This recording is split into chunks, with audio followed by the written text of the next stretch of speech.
Hello students, how are you? कैसे हैं आप? Very good students. Sound chapter का कुछ पोर्शन आपके उसमें से केवल इस ईयर के लिए only for this year delete कर दिया गया है, बट वो रिमेनिंग ईयर के लिए प्रेजेंट रहेगा।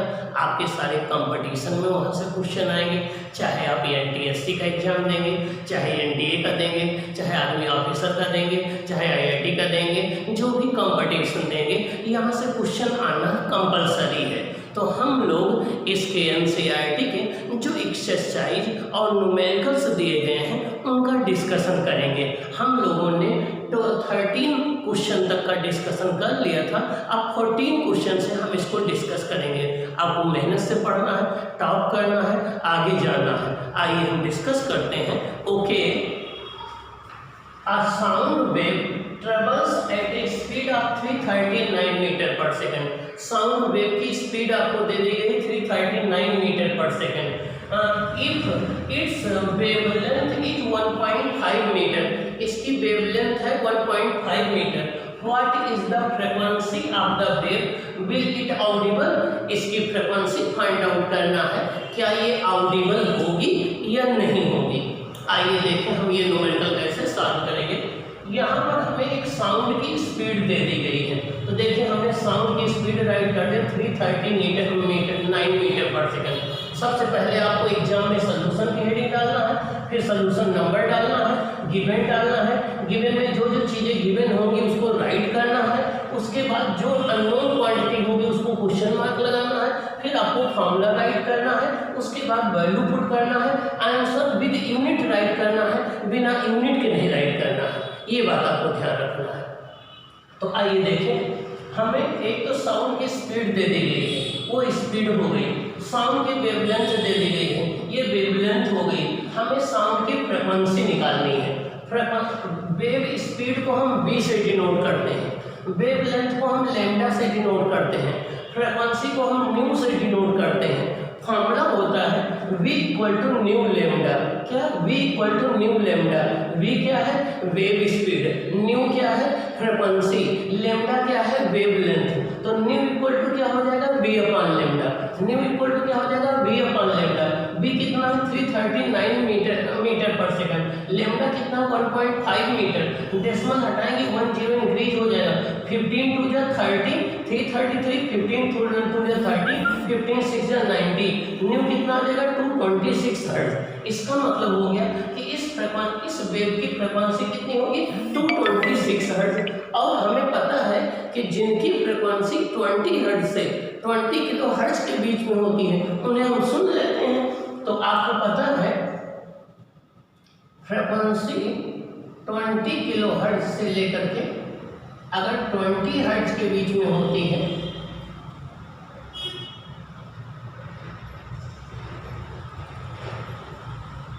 जिन वेव्स की फ्रीक्वेंसी 20 हर्ट्ज से 20 किलो हर्ट्ज के बीच में होती है उन्हें हम सुन लेते हैं, वो ऑडिबल कहलाती है। फ्रीक्वेंसी को हम न्यू से डिनोट कर रहे हैं।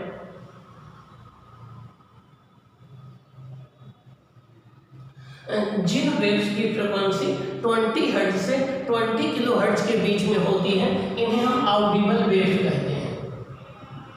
इन्हें हम ऑडिबल वेव्स कहते हैं। इन्हें हम अपने कानों के द्वारा, ईयर के द्वारा सुन सकते हैं। तो जिन वेव्स की फ्रीक्वेंसी 20 हर्ट्ज से 20 किलो हर्ट्ज के बीच में होती है उन्हें हम अपने कानों के द्वारा सुन सकते हैं, उन्हें ऑडिबल वेव्स कहते हैं या सोनिक वेव्स कहते हैं। यहाँ पर इसकी फ्रीक्वेंसी 226 हर्ट्ज है जो इस रेंज में लाई कर रही है, तो ये ऑडिबल होगी। तो आंसर हो जाएगा yes, it will be audible. It will be audible.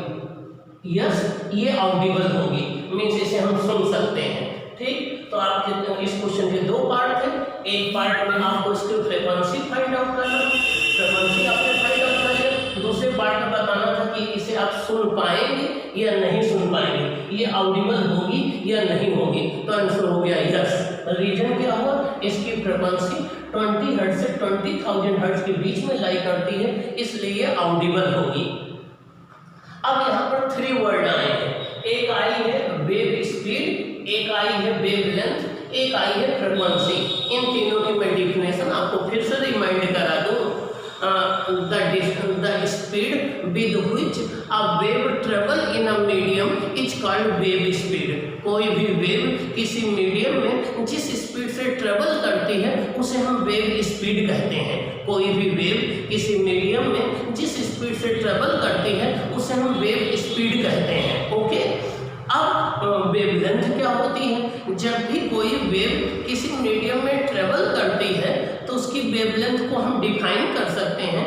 एक टाइम पीरियड में वेव द्वारा चली गई डिस्टेंस को वेवलेंथ कहते हैं, या किन्हीं दो कॉन्सेक्यूटिव रेयरफैक्शन और कॉन्सेक्यूटिव कंप्रेशन के बीच की डिस्टेंस को हम वेवलेंथ कहते हैं, या किन्हीं दो कॉन्सेक्यूटिव क्रस्ट या ट्रो के बीच की डिस्टेंस को वेवलेंथ कहते हैं। तो आप इनमें से चाहे जो डिफिनेशन आप बोल दीजिए। The distance travelled by a wave in one time period is called wavelength. किसी भी वेव के द्वारा एक टाइम पीरियड में चली गई डिस्टेंस को वेवलेंथ कहते हैं। इसको लैम्डा से डिनोट करते हैं। इसकी एसआई यूनिट मीटर होती है। दूसरा, जब किसी भी लॉन्गिट्यूडनल वेव के केस में दो कंप्रेशन या दो रेयरफैक्शन के बीच की डिस्टेंस को हम वेवलेंथ कहते हैं।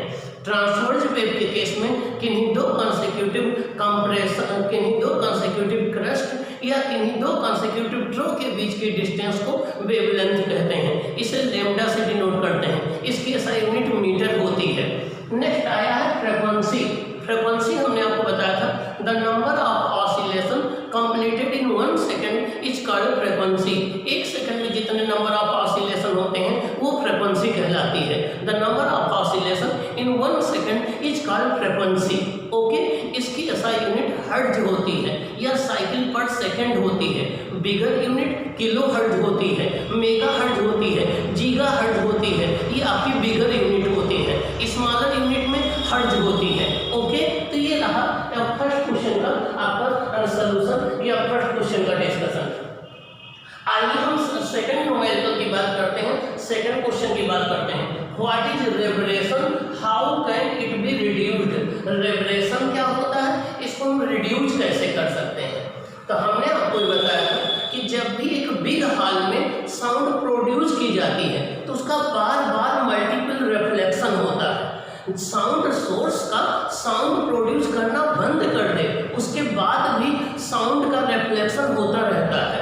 जब एक लॉन्ग टाइम तक वो रिफ्लेक्टेड साउंड प्रेजेंट रहती है किसी हॉल में तो उसे हम रेवरेशन बोलते हैं। तो रिफ्लेक्टेड साउंड का, मल्टीपल रिफ्लेक्टेड साउंड का एक लॉन्ग टाइम तक किसी हॉल में प्रेजेंट रहना रेवरेशन कहलाता है। तो the prolong existence of the multiple reflected sound in a hall is called reverberation. आइए हम देखें रेवरेशन को, जिसको हम गूंज बोलते हैं हिंदी में। हम कहते हैं साउंड गूंज रही है तो गूंजने को रेवरेशन कहते हैं। आप लोग ऑर्केस्ट्रा वगैरह में ऐसे सुनते हैं, किसी ऑडिटोरियम में जाइए तो एक बार वो साउंड बोल देता है, वही साउंड बार बार गूंजती रहती है, तो वो क्या है, रेवरेशन है। क्या है, रेवरेशन है। तो किसी साउंड का गूंजना रेवरेशन कहलाता है। ओके, तो या किसी मल्टीपल रिफ्लेक्टेड साउंड का लॉन्ग समय तक प्रेजेंट रहना रेवरेशन कहलाता है। आइए देखें कैसे हम इसको डिफाइन करेंगे। Answer number 15, रेवरेशन। स्पेलिंग ध्यान देंगे, REVERBERATION, रेवरेशन। The repeated reflection that results in persistence of sound is called reverberation. The repeated reflection, कैसा reflection? Repeated reflection. Repeated reflection मतलब जो बार बार reflection होता है उसे हम repeated reflection कहते हैं। तो the repeated reflection that results in the persistence, persistence मतलब होता है present रहना, क्या exist करना of sound is called reverberation। Means sound का मल्टीपल रिफ्लेक्शन जिसकी वजह से साउंड एक लॉन्ग टाइम तक जो प्रेजेंट रहती है उसे हम रेवरेशन कहते हैं। Thus, the phenomena of persistence of audible sound after the sound has stopped is called reverberation। जब साउंड सोर्स के द्वारा साउंड का प्रोड्यूस होना बंद हो गया उसके बाद भी साउंड का प्रेजेंट रहना रेवरेशन कहलाता है। क्या कहलाता है? रेवरेशन कहलाता है। ओके, आइए अब हम डिस्कस करें कि हमेशा थोड़ा बहुत रेवरेशन तो डिजायरेबल है, वो अच्छा माना जाता है, लेकिन अगर बहुत ज़्यादा रेवरेशन हो तो अनडिजायरेबल माना जाता है, वो अच्छा नहीं माना जाता है, क्योंकि उससे साउंड की क्लियरिटी घट जाती है, साउंड क्लियर नहीं सुनाई पड़ती है। तो ज़्यादा रेवरेशन जो है वो अच्छा नहीं माना जाता, अनडिजायरेबल है। अब हम देखें कि मेथड्स क्या है रेवरेशन को रिड्यूस करने का। तो पहला मेथड ये है कि आप दीवारों पर बड़े बड़े कर्टेन या पर्दे लटका दीजिए, वो साउंड को एब्जॉर्ब कर लेंगे, रेवरेशन को रिड्यूस कर देंगे। फ्लोर पर कारपेट बिछा दी जाती है जो साउंड को एब्जॉर्ब कर लेती है, रेवरेशन को कम कर देती है। जो चेयर है, फर्नीचर है, उनको ऐसे मटेरियल का बनाया जाए जो साउंड एब्जॉर्बिंग मटेरियल हो, तो उससे भी रेवरेशन कम हो जाता है। आइए देखें मेथड्स टू रिड्यूस रेवरेशन। रेवरेशन को रिड्यूस करने का मेथड क्या है। इन एन ऑडिटोरियम में a big hall too much of reverberation is not at all desirable। किसी हॉल में या किसी ऑडिटोरियम में अगर ज़्यादा रेवरेशन है तो वो अच्छा नहीं माना जाता, वो अनडिजायरेबल माना जाता है, अनवांटेड माना जाता है, अननेसेसरी माना जाता है। वो आइए देखें because it reduces the clarity of the sound. इससे साउंड की क्लियरिटी कम हो जाती है। तो ज़्यादा रेवरेशन किसी हॉल में या ऑडिटोरियम में अच्छा नहीं माना जाता है, क्योंकि इससे साउंड की क्लियरिटी कम हो जाती है। टू रिड्यूस रेवरेशन को रिड्यूस करने के लिए क्या हम यूज करते हैं। The ceiling and walls of the auditorium are generally covered with sound absorbing material like compressed fibre board, rough plaster, cardboard etc।